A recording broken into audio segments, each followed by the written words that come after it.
Ce matin-là, c'était cueillette de haricots verts chez Manette Casterlet.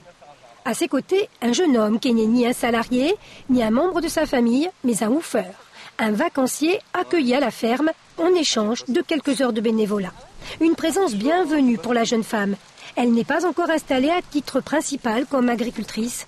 Elle remet progressivement en état un terrain agricole qui servait autrefois de pâturage. Je loue un terrain à la commune de Belgodère qui fait à peu près 3,5 hectares. Et là, actuellement, je cultive 4000 mètres carrés en maraîchage. Et après, j'ai pas mal de projets sur la suite pour l'aménager en plantant des arbres, etc. Donc voilà. Des projets pas faciles à mener sur un terrain aussi grand et isolé lorsqu'on est seul. Manette Casterlet a adhéré à une association de producteurs à Lens. Elle fait appel à l'entraide et depuis cette année donc aussi au woofing, plus qu'un système, un état d'esprit. Moi, je suis vraiment dans l'échange. J'aime beaucoup partager les choses que je fais, que ce soit au travail ou même dans mes loisirs. Et je trouve que là, c'est aussi un bon moyen de rencontrer des gens. Joanne est breton, j'ai eu des contacts de gens d'Allemagne, d'Italie, de Suède. Voilà, enfin, à mon avis, ça peut être vraiment intéressant de rencontrer d'autres gens qui viennent d'autres cultures, qui ont un autre parcours. J'ai beaucoup voyagé avec mes parents en Méditerranée, notamment en Corse. Donc je connais tous les campings, je connais tous les lieux touristiques, très beaux.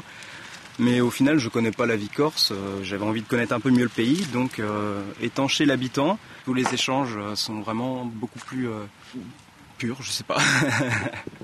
Ils connaissent la terre, voilà. Johan Philippe est diplômé en biologie. Le woofing, pour lui, une pause avant de changer de voie et peut-être de devenir ébéniste. Chez son hôte, le woofer accepte de se livrer, de parler de lui, de partager le quotidien de celui ou celle qui le reçoit. Et en fait, après, si tu veux faire ta semence, tu les laisses aller en surmaturité et tu récupères tes grains. On apprend l'un de l'autre, on partage les savoirs, mais il n'y a pas de lien de subordination, aucune obligation de travailler pour le woofer. Tout est une question de confiance et d'éthique. Comme je n'ai pas de voiture, souvent je profite. Elle m'amène, soit elle me dépose sur la route, je vais à la plage, je vais à la rivière, ou alors je vais carrément avec elle, puisque elle connaît des gens, donc moi ça me permet aussi d'aller vers les gens plus facilement. Et on est reparti. Johan Philippe doit encore rester quelques jours. En tout, son séjour aura duré 6 semaines. Pour appréciable et apprécié qu'il soit, son coup de main doit demeurer saisonnier.